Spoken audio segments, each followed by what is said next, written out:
Nagulat ako, 60 pieces, 200 plus. Ine-expect natin kapag yogurt mamahalin talaga, pero hindi. Guys, buy one, take two na fruity yogurt for only 200 plus pesos. Wow!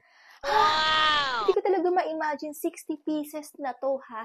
60 pieces, may iba't ibang flavor, 20 pieces ng yogurt flavor, meron ding 20 pieces ng strawberry flavor at yellow peach flavor. Guys, lahat to 200 plus pesos lang.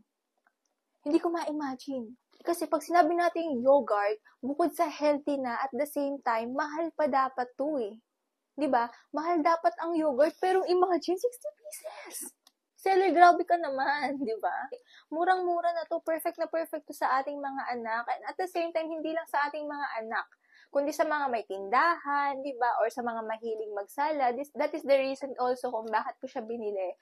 Is ihahalo ko siya sa salad ko kasi talaga gusto ko talaga lagi akong may salad. And dadagdagan ko ng ganito kasi healthy ang yogurt. So ito yung pinili ko, and the good thing may iba't ibang flavor pa, 'di ba? May straw na po itong kasama. May vitamin A, may sodium, may calcium, may vitamin D. O, diba? I-train na natin yung mga anak natin na magbaon ng mga healthy juices, diba? So, ilalagay ko na lang sa yellow basket. Kung wala pa kayo neto, bumili na po kayo kasi mabilis po itong maubos. Click the yellow basket. Bye!